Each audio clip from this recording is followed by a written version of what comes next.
Hey guys, welcome back to the channel. I'm Relix, and today we're going to go over the final episode of Season 7 of My Hero Academia, episode 21. It was titled Battle Without a Quirk, and it was an interesting episode to finish the season.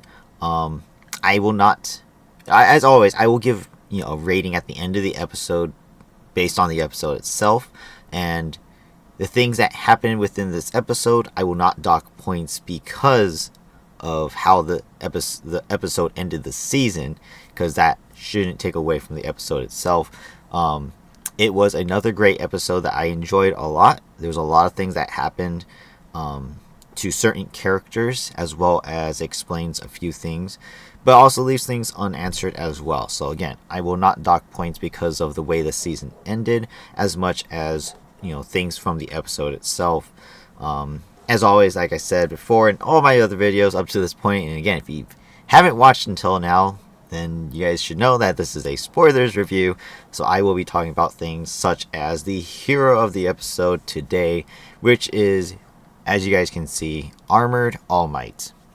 Just All Might, but that is his name. This literally is the character Armored All Might off of the wikis, so pretty cool. I will say, when he first showed up, it was a pretty cool scene. I really enjoyed it, but and that's where I get a little but here, a little cheesy at the same time, a little corny for the show. I will get into that when we get there, but let's start with how the episode started off.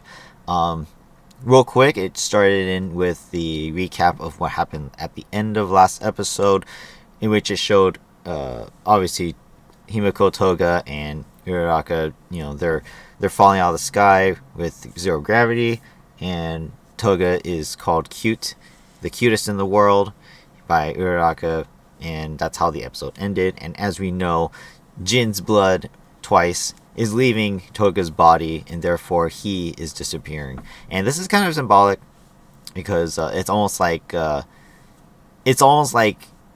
had to really think about it real deep. It's like Jin has always been there with Toga, in a matter of speaking, and the hatred that she carried because of his death has been with her this entire time. But because she now ran out of blood and he's disappearing, it's like that hatred has been relieved at the same time that Toga has now been accepted by someone, and her hatred for everyone else in the world is starting to, relieve itself from her mind. And so it's kind of coincidental, but at the same time it's really cool that how the parallels work together. And we also see the final showdown between Toga and Hawks as well. And with one final effort, Toga actually does not land a final blow on Hawks. And I do think this was on purpose. It didn't do a really good job showing it, but I do believe it was directly on purpose that she missed. She did slice his shoulder. You guys can see there is blood from a slice of her dagger. But I do believe that she did miss on purpose. And Hawks even says that even Jin was not a bad guy. He was not a bad person. And she, before this person, this Toga here, this twice, disappears along with the rest of them.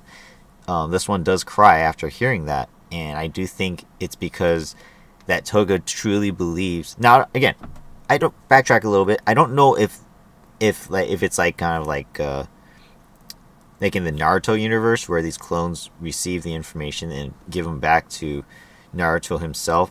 Do these clones, when they die, do they give the information back to Toga? I don't know. It's not clear if that is the case. I'm gonna go with it does, though, because she is crying here, and I'm pretty sure it's because she understands, and because of that, it also contributes into what Toga's mindset is in the next scene as well. So I do think that whatever this clone here hears from Hawks also translates to her actions in the next scene. So I do believe they're connected.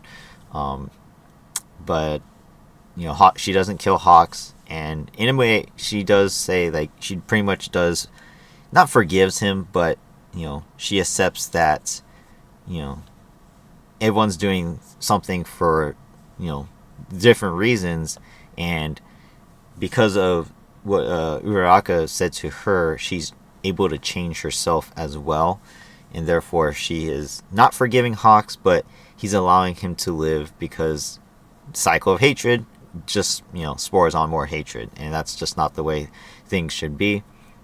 But yeah, that's how the scene ends, and then, haha, naked Toga, yay! I was like, oh my goodness, that is full on nudity right there, except for the fact that it's not. So that was kind of funny.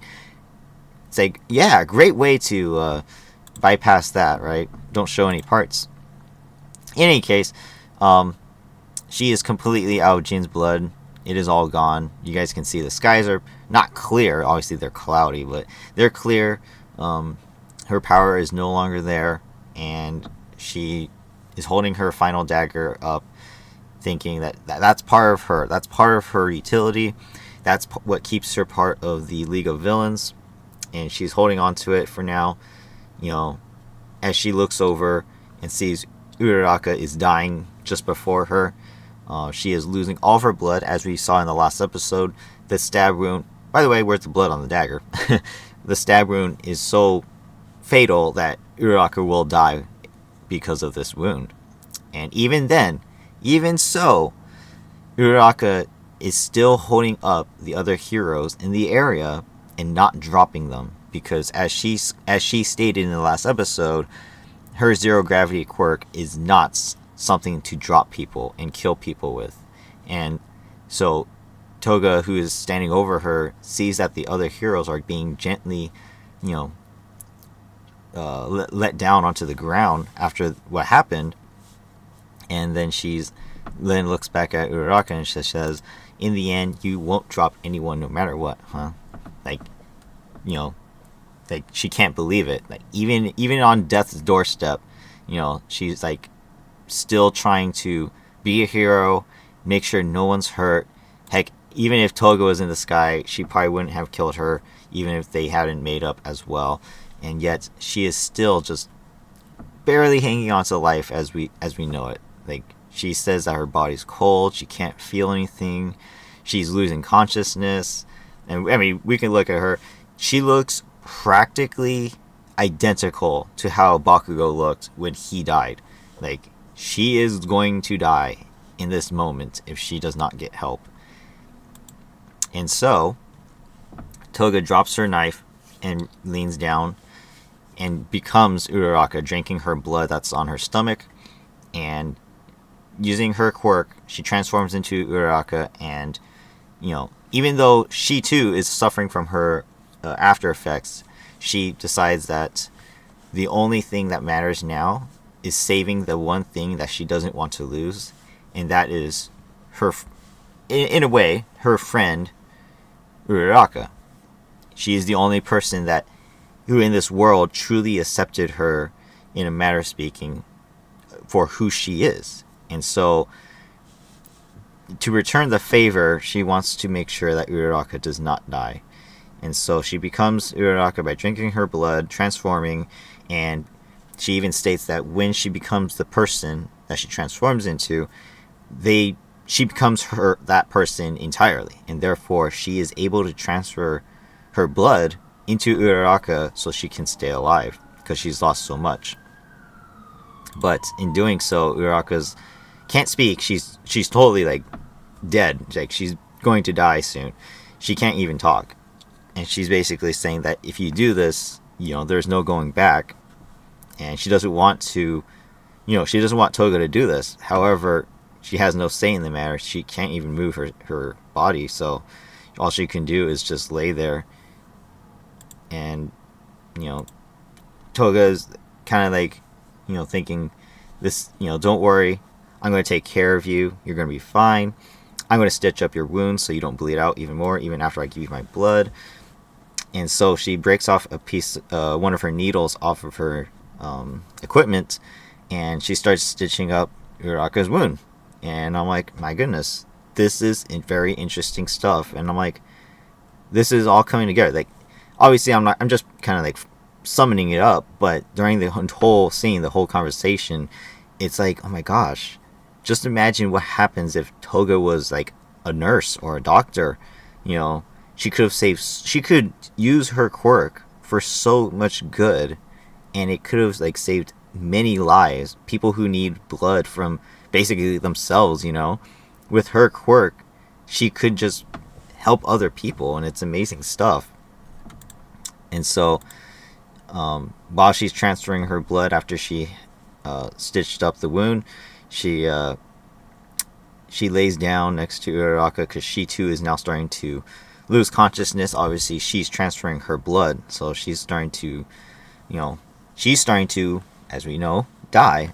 And she returns the All Might, keychain doll that she stole from Uraraka last season, and she's holding it together with her, and she's thanking her for basically accepting her, for believing in who she is, and all that stuff that we went over in the last episode. It was very sweet.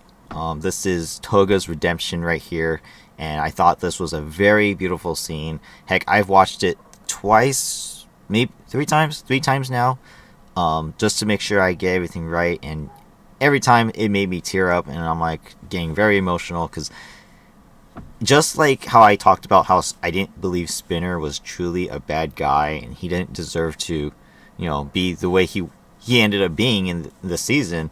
I don't think he was a bad guy, and the same thing with Toga. It's not necessarily like she was a bad person either. They were just misunderstood characters in the hero world where, you get left behind because of something that, takes place, something that you've done or something that other people have done that, brings you down, and then because of that, you can't bring yourself back up. And so this is a very sweet moment where Toga is basically being redeemed, in which I kind of thought to myself, is Armored All Might really the hero of the episode? Technically, he didn't do anything that was like hero work, and I thought to myself, should I make Toga the hero of the episode, because she basically saved Uraraka's life, and because without her here, this area is now done. The Gunga Villa site is now under control of the heroes, because all for one is gone. Dabi has been extinguished, and Toga herself is no longer a threat. And so I was like wondering, should I make Toga the hero of the episode? But at the same time, she wasn't really a hero, and she did this in the first place, so that's why I chose Armored All Might over her. But if if you guys feel like I should change it around, maybe I'll choose Toga instead, or maybe both. I've done both in previous episodes before. Heck, we even did the big three in one episode, so maybe I could add her. We'll see. I'll think about it. But this is how her scene ends. And we even have an internal scene here where she's holding the sparrow that she once killed in the past in her flashbacks. And she's basically saying that, had she done things differently, had she known that, giving her blood as well as taking it from others would be, give her equivalent happiness, equivalent joy, she would have probably ended up a different person, had she been accepted. And like I said, if she had been able to been accepted in this way, perhaps she could have been like a doctor or a nurse. And, instead of being evil and just drinking blood from people she kills, maybe she could have been, someone who saves lives and could have been a really, really big help to society.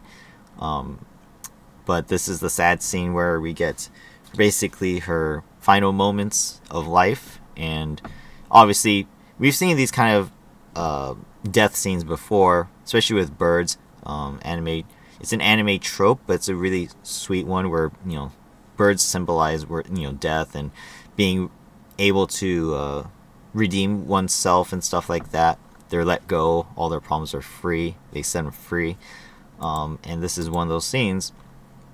And in Toga's final moments, she was telling Uraraka that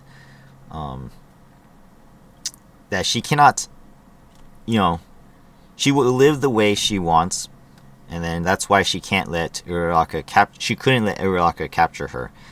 because she wants to live. That's the whole reason behind why she was a villain in the first place. She wants to live the way she wants to. So that's why Uraraka cannot capture her. But just like that, she also can't let Toga go free. And so, in order to satisfy both ends, Toga gives up her life, because that way she can't get captured because she's defeated. But at the same time, she doesn't want to let herself be captured. She wants to be a free soul, and that's kind of the same. That's the symbolic feeling of the bird. She wants to just be let free, and live a normal life.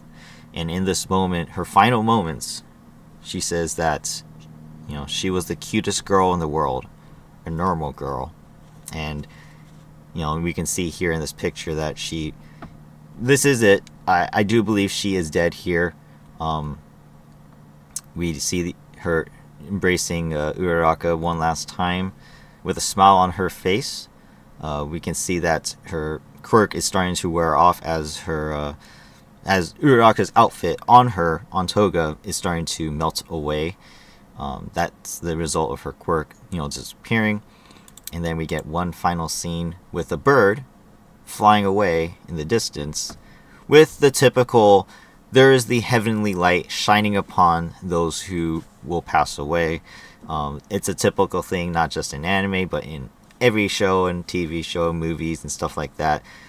This is the ray of lights that will basically carry this person onto heaven. And I thought, okay, for sure, this means Toga should be dead. And if this is it, this is a very, very good moment. This is pitch perfect, absolute perfection for the anime itself. Obviously, if this is the way it happened in the manga as well, that's awesome. And I thought it was, animated absolutely beautifully. Very good end to Toga's story, and hopefully, going to the next season. Again, I don't want to see her come back alive, because this is the way it should end. This is a very, very good way to end her life, and she redeems herself. And like I said before, I don't think these people are necessarily bad, and so for her to have this kind of redemption for things that she has done in the past, I think it's very sweet. And in a way, all of the League of Villains are now extinguished. The only one left is Shigaraki and Spinner, who is technically somewhere else, but I don't even think Spinner is able to even fight anymore. But pretty much all of the League of Villains have now been taken care of, and so this is a very beautiful way to end it, especially with the way Twice has disappeared, and it's kind of like he was overlooking Toga, and now he doesn't have to, so he's gone too. I thought it was a very sweet moment. This is a very good way to end it. Then we go to the intermission of the episode, and we change sides to now where All Might is, and he is now facing off against All For One. We remember that he went out there in his car and pulled out his briefcase, and he's like, all right, I'm ready to do this. I am here, All For One. See me. Do not pay attention to the coffin in the sky area. Come at me. I'm ready for you. And so, a very cool moment. We get this nice little face-off here. He's like, I am here. He reiterates the title of the episode from the last time, and he's ready to face off against All For One. And we even get this little flashback. Of course, we know this flashback. We've seen it many times before. Nana Shimura is saying, in this world, the ones who smile are the strongest. And she gives a nice big smile for Toshinori to remember her by. And so he uses that as inspiration, and he transforms into Armored All Might. His briefcase and pieces of his car, Hercules, transform him into this armored battle suit All Might that is now able to fight. This once quirkless man is now this, superhero once more.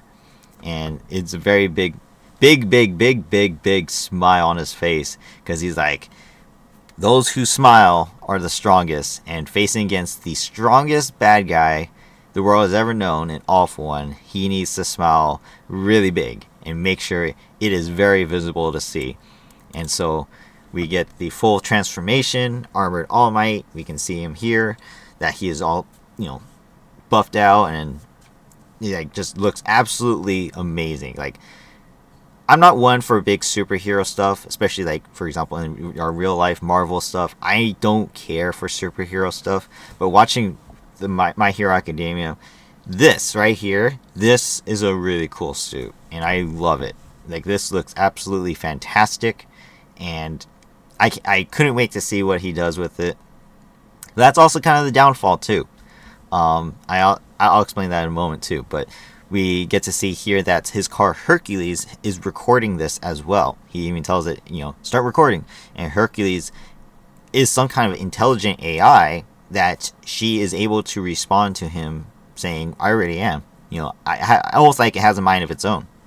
And the stream is already going, and then obviously the police can see now because Hercules is streaming to them.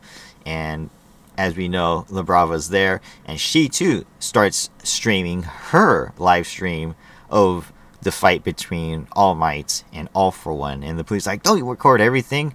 Don't stream everything to the world. And Scotchy actually gives up. He's like, wait, why are you out there? You are a fool. You're going to die, and you're going to embellish your name for the rest, You're embarrass your name for the rest of the world to see. You are a quirkless man. You cannot do anything anymore, even with this suit, which is just, equipment, right? And we've never seen equipment be able to stand up to, bad guys in a way that they can overpower one's quirk. They only assist. And so Scotchy doesn't believe that All Might is going to survive this, and he's given up hope. However, All Might goes into battle, and he starts utilizing the equipment as much as he can, fighting All For One on equal ground, kind of, a matter of speaking. He starts using equipment based on the names of his students. We see Red Riot, then we see in the top, he used Red Riot to defend himself from All Might's first range blast, and then he gets in close with Black Whip in the top left screen. Top right, using Charge Bolt to basically destroy All For One's regeneration, and pick off at his body as well. And then he uses Sugar Man's power up, and then which I don't get that one. It's just kind of, this is when it started to get a little corny, because I was like, he's just kind of screaming out names of all his students now, that I don't know how Sugar Man's quirk comes into play into his foots. I guess it gives him power. I don't know. It's not like he ate sugar or anything. And then he releases one kick to the face of All For One. He says smash. Obviously that's like Deku. And he states that I have never once fought thinking that I was going to lose. And this right here basically tells Detective Scotchy that, why I don't go into this fight thinking I'm going to die, and, I'm not going to be able to come out of this and see you again. I always go into my fights believing I will win no matter what it takes. And that's very cool. I really like that. That's a really cool phrase for All Might to say, especially in a moment like this, where, let's be honest, I do think myself as well that there's no way All Might will come out of this unscathed. I think he will, in the next season, spoiler alert again, in the next season, as we will see, I don't think he will come out of this alive. I think this is going to be All Might's end. I don't think he should be able to win this battle with just this alone. And as we will continue to see, he does start to take damage. But first, this armor was created by this person. I don't know who this person is. Someone in the previous episode, was it 2 episodes ago, I think it was? Or was it last episode? Yeah, it was 2 episodes or last episode. Pointed out to me that she's from one of the movies. And so I was like, oh, okay, well, I don't watch the movies. My reviews are based solely on the anime itself. No movies, no outside sources, no comics, no manga, nothing else. So I have no idea who this person is. and her name is not mentioned. However, I know that she is in the U.S. and that All Might, had her basically build this suit for him while he was in the U.S. And so I'm pretty sure she'll probably play a part in the next season. There's no way that they introduce the character, even if it was in a movie. There's no way they introduce the character and then not state who it is later on. And so I do believe she'll play a big part, probably a massive part, in the next season, in the final season.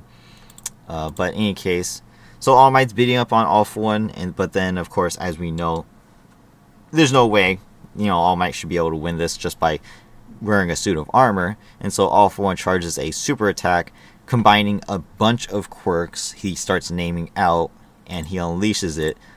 We've seen this before, this kind of attack, and he unleashes it on All Might, basically blasting him away through the city. Obviously a huge bunch of destruction here throughout the city here. And then we also get to see that Hercules is recording and updating All Might's basically suit integrity. We can see that even the cape itself is made of some kind of metal or something like that. That allows him to, basically use it as equipment. And so everything is taking damage. She even states that they cannot survive any more blasts like that. The armor itself is starting to become obsolete, and there's not much more he can do.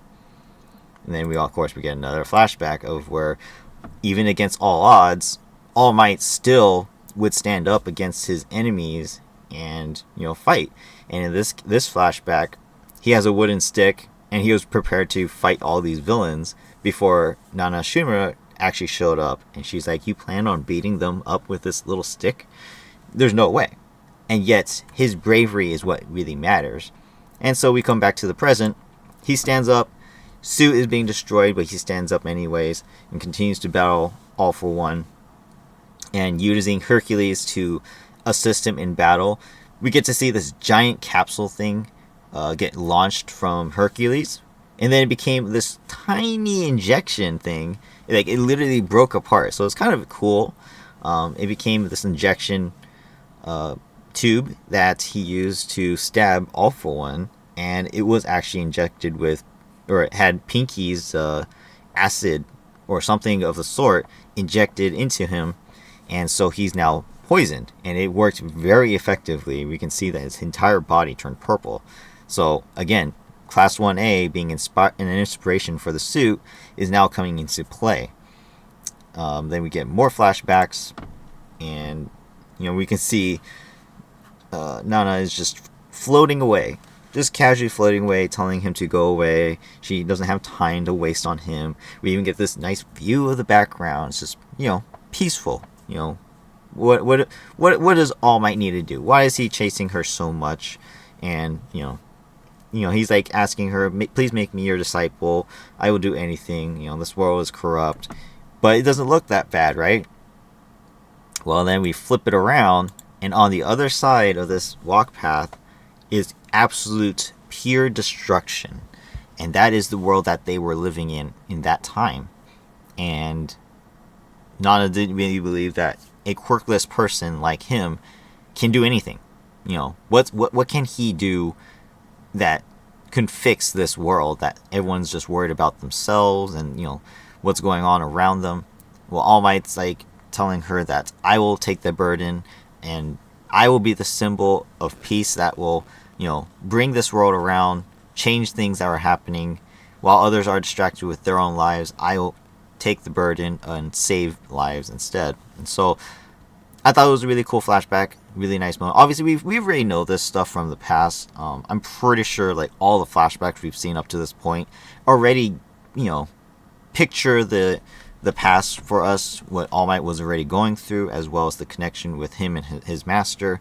So we already kind of knew all this already, and that the reasons why he became the symbol of peace. But this is just a little bit more background information, just to remind us that he is still here and trying to fight for what's good, even when basically there is like not much hope. We turn to the present day. We can see now that he is completely beat up. He is very destroyed at this point. All for One is just way too strong, even in all these damage calculations and extra assist stuff that he's getting. He still can't beat him, but he does realize that All for One is getting weaker.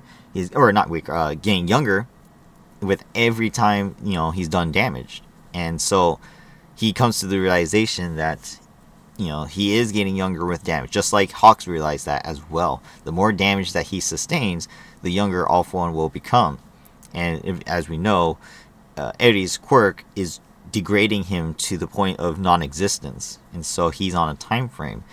And even All for One even admitted that it's not like he doesn't realize that All Might is there to stall him from getting to Shigaraki, but he has time to pick up the trash, aka All Might, and deal with his problems once and for all. However, now he's made him so mad that he's kind of losing track of time, and that's the whole point of All Might being here in the first place. And so he rises up once more, and he asks for Class A to lend him his strength. Give him all of the power-ups. It's time to go all out. This is his final chance, his trump card. And he asked Hercules to give him everything, while he's laughing and smiling, no less. Very obnoxious smile, to be honest. But we can see here he's getting all kinds of power-ups, all kinds of equipment boosts. And this is his final form before the end of the episode itself.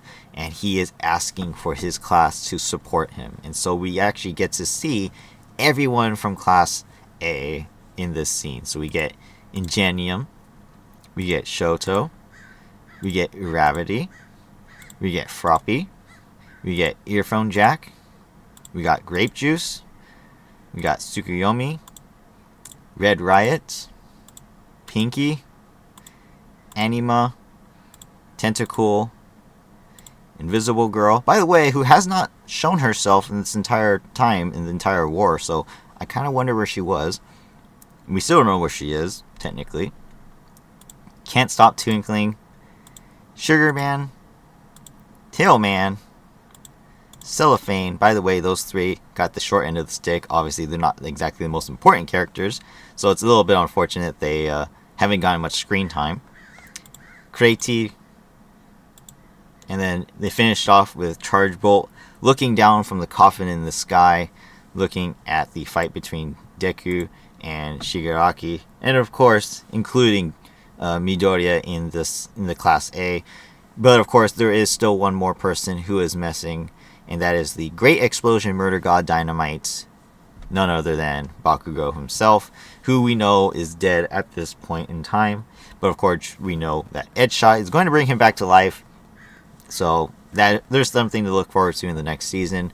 Kind of wish they kind of left it off on a cliffhanger. Now that I look back in retrospect to that episode, it would have been nice to see if they saved it for a comeback story in the next season. Like Bakugo isn't truly dead, but he is somehow brought back. And then of course you show that in the next season, and we actually get flashback to Edgeshot bringing him back to life instead. But I digress. This is how the scene ended for the season. The battle struggle between Deku using his black whip to keep his distance from Shigaraki so he doesn't touch him, but as well as causing the spiral of energy to form. So now it's a battle between basically One for All in both areas and versus all for One. So it was a pretty cool scene to finish off. Not the way I would have actually ended the season, but at the same time, it's still nice to see that this is a cliffhanger leading up into the final season of the show. It has been announced that it will be indeed the final season. And in fact, we even had a after credit scene, very short, but we get to see Bakugo's card that he dropped on the ground, obviously covered in his blood, but it says "To be continued, final season." And so obviously showing Bakugo's card, especially since it also showed the buildings of UA, we know that he's going to make a comeback. We know that, But how is it he's going to make a comeback? We don't know, because as we saw, he actually got his butt whoops really hard by Tomura. So what more can he do? We'll find out. Like I said, there's a lot of questions left hanging. Obviously, what's happening in other locations, God, I forgot the guy's name. That flower guy versus Fat Gum and Aoyama. Like, what's happening there? We never actually know. They only showed it once. We don't know what's happening over there. What was it? His name, like Kuni something. In any case, we don't know what happened there. We don't know what happened at the stadium with, again, Tailman, Sugarman, and Cellophane. We don't know what's happening over there. Obviously, we've seen a snippet, and it looked like they have the upper hand, just like they did at the Gigantomachia facility. They had the upper hand until they didn't at one point, but they still won, right? So the same thing's probably happening over there. And then same thing with the Gang Orca. We don't know what happened there in the end, but we can only assume that without Toga there, probably pretty good. I'm pretty sure the high-end Nomu is no longer a problem, considering we saw that Gang Orca can fight against it seemingly well. But in the end, we don't know what happened in all the locations, so that is something to look forward to, hopefully in the next season. But overall, as far as this episode is concerned, again, I'm getting away from it a little bit, but as far as this episode is concerned, a very good episode that's had a lot of emotion. It had a lot of action as well. Really good scenes, really cool moments. But like I said, it also leaves some questions hanging. But I answered a few as well. So a lot of things to consider going to the last season. But as far as this episode is concerned, I actually really enjoyed it a lot. Again, I really, really loved how Toga's story comes to an end. And that alone, that was 10 out of 10 right there.